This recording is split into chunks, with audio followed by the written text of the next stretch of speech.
तो वो तेजस्वी यादव थे।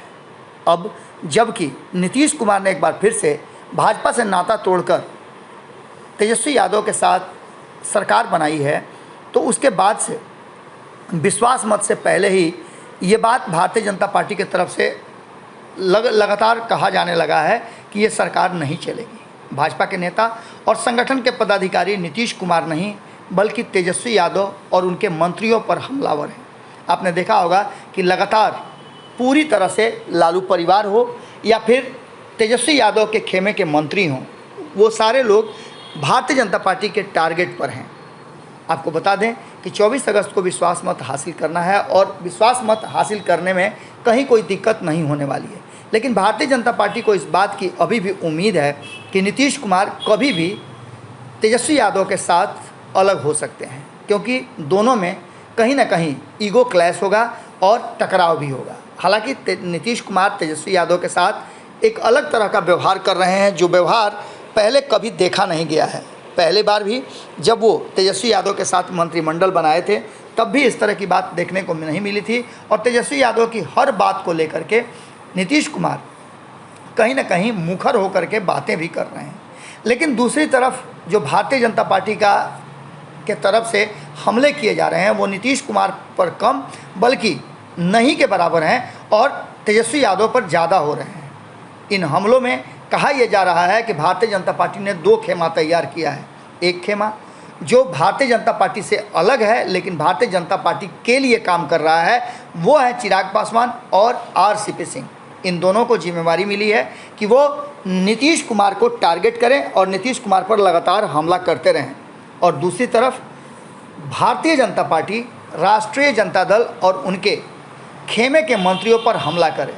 इस पूरे मामले में राजद के साथ नई दोस्ती को लेकर के भारतीय जनता पार्टी का मानना है कि ये सिर्फ और सिर्फ क्षणिक है और विशुद्ध कुर्सी के लिए सौदेबाजी है।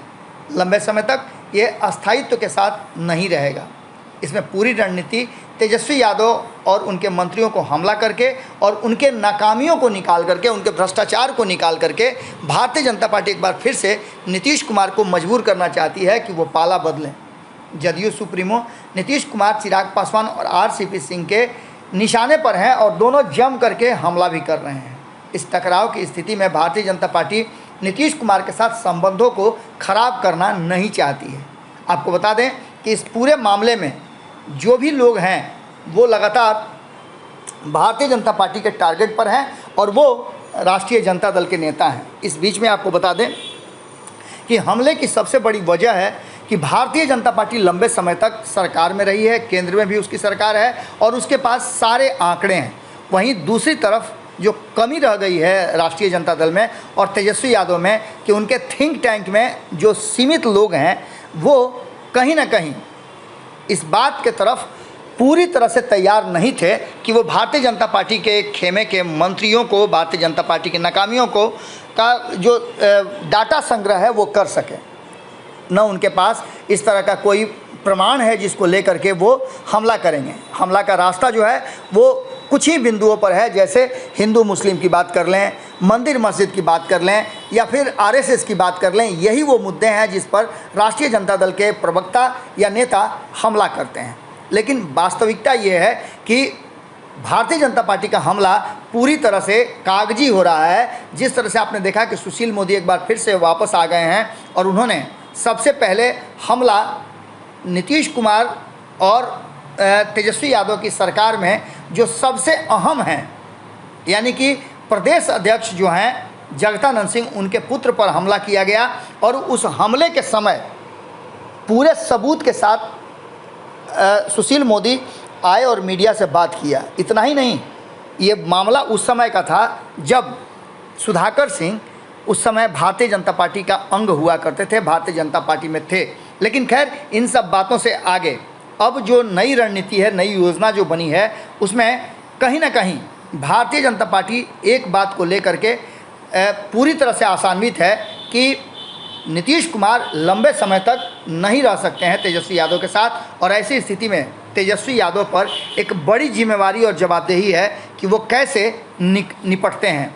भीतर की खबर है कि नई सरकार में नीतीश नहीं बल्कि तेजस्वी यादव की अग्नि परीक्षा होनी है। और इस अग्नि परीक्षा में आपने देखा कि कल भी किस तरह से रोजगार को लेकर के और नौकरी को लेकर के जिस तरह से सड़कों पे हंगामा हो रहा था, नीतीश कुमार पीछे रहे और आगे से फ्रंट से लीड करने का मौका तेजस्वी यादव को मिला। बदनाम भी तेजस्वी यादव हुए और एक्शन भी तेजस्वी यादव ने किया। अगर इस तरह से तेजस्वी यादव अपनी टीम को भी इतना ही ज़्यादा पंक्चुअल कर लें तो ये चुनौती वो निपट सकते हैं। तेजस्वी यादव के पास चुनौतियों का अंबार है और उन्हें अपने आप को प्रमाणित भी करना है बिहार की जनता के सामने। उन्हें सत्ता में आने के बाद अब अपने आप को साबित करना है और यही वो अग्नि परीक्षा है जिसको देने के लिए तेजस्वी यादव और उनकी टीम को एक नए तेवर के साथ आना होगा। जैसा कि तेजस्वी यादव ने फरमान जारी करके कहा था कि मंत्रियों को पूरी तरह से ज़मीन पर उतरना होगा और जनता के लिए काम करना होगा। पिछले जितने भी उन पर लगे हुए आरोप हैं या दोष हैं उन सब को भुला करके एक नए तरीके से बिहार को बनाना होगा और बढ़ाना होगा। देखना होगा कि भारतीय जनता पार्टी के इस ट्रैप कांड में किस तरह से उलझने से बचते हैं तेजस्वी यादव और अपने आप को प्रमाणित करते हैं। इस अग्नि परीक्षा से तेजस्वी यादव निकल करके कैसे नीतीश कुमार को भी अपने खेमे में रखने में सफल होते हैं और आगे के चुनाव में भारतीय जनता पार्टी के लिए चुनौती बनते हैं। जुड़े रहिए भारत लाइव के साथ। बहुत बहुत धन्यवाद। नमस्कार। अगर ये वीडियो पसंद आई और वह बिहार के राजनीति और बिहारियत से सरोकार रखेनी तो सब्सक्राइब बटन दबा के चैनल के सब्सक्राइब कर ली। ओजे एगो घंटी बा, ओकरा बटन दबा देला से कुल सटीक और मारक खबर रुआ मुफ्त में मिल जाई। अगर रुआ पत्रकारिता के हमनी के नया प्रयोग में सहयोग कर चाहतानी तो ज्वाइन बटन दबा दी। पेटीएम नंबर नोट कर ली 9386816700। धन्यवाद।